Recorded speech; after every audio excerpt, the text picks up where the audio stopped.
Ayun, good morning po sa ating lahat mga ma'am sir. Babalik po ang iyong lingkod, Jelor. Bagong kuan po tayo, property ngayon dito sa bayan ng Balungaw, Pangasinan. Tinitignan natin dito along Barangay Road. Ayan, from National Road to wala pang 5 minutes. So sabihin na natin 5 minutes ang biyahe papunta rito. Pero lahat ng dadaanan natin cemented road na siya. From town proper to mga 10 minutes more or less dito ka na. So ito rice land, irrigated rice land, titignan natin ngayon. So ito napakaganda. May tanim na palay ngayon. 2 hektarya.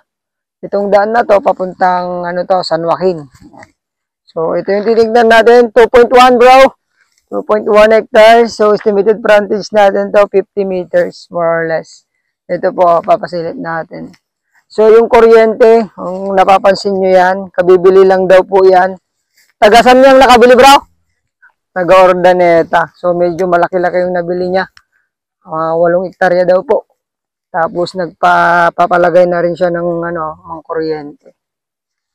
Mga poste. So, ayan, nakaabang na. So, dito naman, pwede naman tayong magpatay ng bahay dito kasi wala namang baha. Tingnan nyo yung kanilang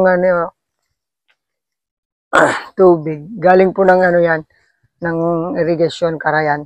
May malaking kwan din po kami dyan creek. Gagalingan po ng tubig po ng ating mga mga farmers dito.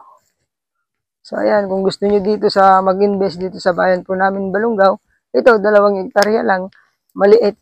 Okay na po sa mga gustong mag-farming, magkaroon ng rice field dito sa aming bayan. Maganda rito dahil malapit ka lang po ng SM Rosales. Mga 30 minutes nandito ka na. Tapos from Manila, 2 hours lang mahigit.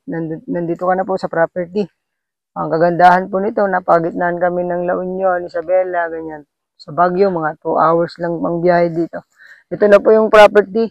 Dulo ng property. Sabi ng ating contact. Nandito yung lakas po ng tubig nila.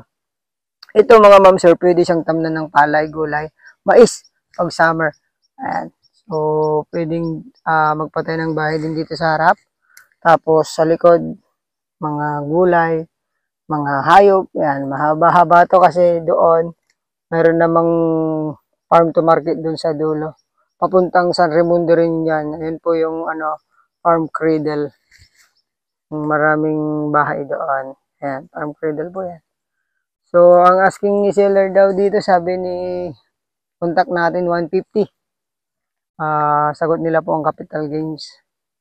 Tapos, state tax kasi patay po yung mga magulang nila.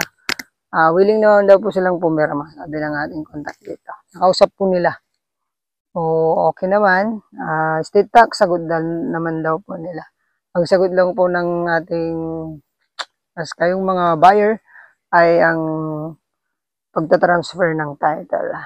Ayun, ulitin ko po, bayan ng Balungaw, 2.1 hectares. Titled property, 150 per square meter ang kanila pong asking price. Ayun, maraming salamat po. Ingatan po kayo ng Panginoon. At God bless sa inyong lahat.